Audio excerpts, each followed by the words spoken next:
یہ جو واقعہ ہے کہ جی ایک خاندان اپنے گھر میں کسی بات کے اوپر الجھ پڑا، آپس میں ان کی بدمزگی ہو گئی، لڑائی جھگڑا ہو گیا، شور شرابہ ہو گیا، تو ساتھ والے ہمسایوں نے آ کر انہیں ڈانٹ ڈپٹ شروع کر دی کہ آپ کیوں شور شرابہ کر رہے ہیں، ہم ڈسٹرب ہو رہے ہیں۔ اور اس نوک جھوک کے درمیان انہوں نے ان میں سے ایک شخص کو پسٹل نکال کر فائر مار دیا اور وہ بیچارہ اپنی جان سے ہی ہاتھ دھو بیٹھا۔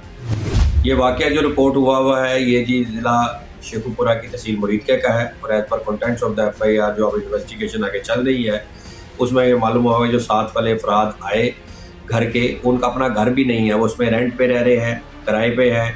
اب جب تفتیش میں آگے اور چیزیں کھل رہی ہیں تو معلوم ہوا ہے کہ رینٹ نامہ بھی، کرایہ نامہ بھی نہیں بنا ہوا، جو کہ ایک اور اللیگل ایکٹ ہے۔ کوئی چوکیدار صاحب ہے، انہوں نے گھر لیا ہوا ہے۔ بہرحال یہ تو انویسٹیگیشن میں سارے پروسیس میں آگے چلیں گی باتیں، اور ہم اس پہلو سے بھی اس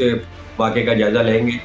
اس وقت جو فوکس کرنے والی بات یہ ہے کہ وہ ہماری سوسائٹی میں عدم برداشت کا عنصر اس حد تک بڑھ چکا ہوا ہے،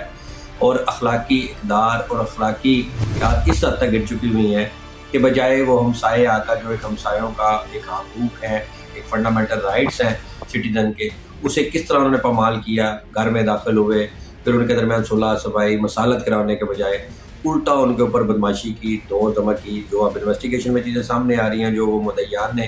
سارا چیزیں ریکارڈ کروائی ہیں، تو انہوں نے اس کی جان ہی لے لی۔ جس ٹائم گولی لگی ماں جی تو اس ٹائم